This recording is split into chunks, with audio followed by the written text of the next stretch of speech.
today's we are studying about blood flow through the heart. हम blood जो flow करता है हार्ट के थ्रू कैसे करेगा, कैसे ब्लड हार्ट में फ़्लो करता है, ये सारी चीज़ें, एंड बॉडी में कैसे फ़्लो करता है, ये सारी चीज़ें हम आज पढ़ेंगे। एंड इस साथ में ही इसके इंटरनल स्ट्रक्चर भी हम साथ में देख लेंगे हार्ट की। ठीक है, तो क्या है superior vena cava and inferior vena cava. Superior vena cava से हमारी बॉडी का जो अपर पार्ट है वहाँ से डीऑक्सीजनेटेड ब्लड आएगा, एंड इन्फीरियर वेना कावा से deoxygenated blood lower body part से आएगा। कहाँ ये दोनों superior vena cava and inferior vena cava से डीऑक्सीजनेटेड ब्लड हमारा राइट एट्रियम में एम्प्टी करेगा।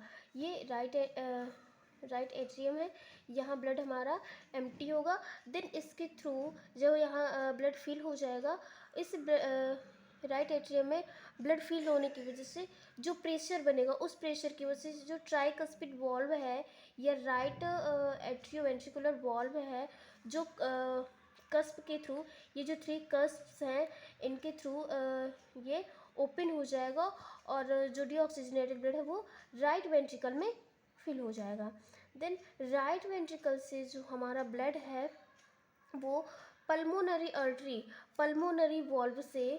पल्मोनरी वॉल्व ओपन होंगे, एंड पल्मोनरी वॉल्व से पल्मोनरी आर्टरीज के थ्रू, यहाँ से पल्मोनरी वॉल्व से पल्मोनरी आर्टरीज के थ्रू हमारे लंग्स में जाएगा। लंग्स में डीऑक्सीजनेटेड ब्लड ऑक्सीजनेटेड ब्लड में चेंज होगा। Then oxygenated blood pulmonary veins से दोबारा लेफ्ट एट्रियम में फिल होगा, लेफ्ट एट्रियम में आएगा। लेफ्ट एट्रियम में ब्लड फिल होने की वजह से जो प्रेशर बढ़ेगा, उसकी वजह से जो मिट्रल वॉल्व है या बाइकस्पिड वॉल्व और ट्राइकस्पिड वॉल्व क्यों बोला गया, क्योंकि इसमें 3 कस्प प्रेजेंट है। ये जो फोल्डिंग्स आपको दिख रही हैं, ये फोल्डिंग्स की वजह से tricuspid valve and bicuspid valve, क्योंकि इधर ट्रू कस्प प्रेजेंट है, इसलिए इनको bicuspid valve and tricuspid valve बोला गया। तो लेफ्ट एट्रियम में जो ऑक्सीजनेटेड ब्लड फिल हुआ, उस प्रेशर की वजह से जो मिट्रल वॉल्व है वो ओपन होंगे। देन जो ऑक्सीजनेटेड ब्लड है राइट एट्रियम से कहाँ जाएगा, लेफ्ट एट्रियम में आएगा। लेफ्ट एट्रियम में ब्लड आने के बाद यहाँ से प्रेशर प्रेशर बढ़ेगा, तो जो एओर्टिक वॉल्व है, ये एओर्टिक वॉल्व ये ओपन होंगे, और ओपन होने के बाद ऑक्सीजनेटेड ब्लड एओर्टा के थ्रू होल बॉडी में सर्कुलेट होंगे। ठीक, ये समझ में आ गया। अब एक बार हम इंटीरियर स्ट्रक्चर देख लेते हैं।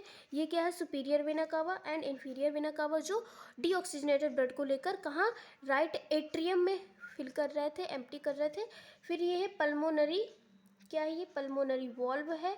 ठीक है, कि जो पल्मोनरी आर्टरीज में प्रेजेंट होता है।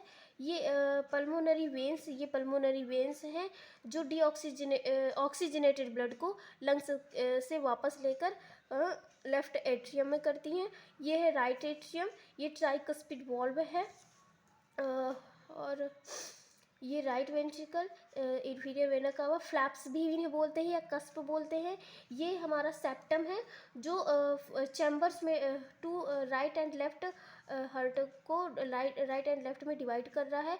लंग जो हमारा हार्ट है वो उसमें 4 चैम्बर्स प्रेजेंट होते हैं, 2 एट्रियम एंड 2 वेंट्रिकल्स। ठीक, इसमें हमारे वॉल्व भी प्रेजेंट होते हैं, 4 वॉल्व होते हैं, right atrioventricular valve, left atrioventricular valve, pulmonary valve and aortic valve. ठीक, समझ में आ गया। ये पल्मोनरी वेन्स हैं जो लंग्स से ही ऑक्सीजनेटेड ब्लड को वापस लेके आती है लेफ्ट एट्रियम में। ये लेफ्ट वेंट्रिकल है।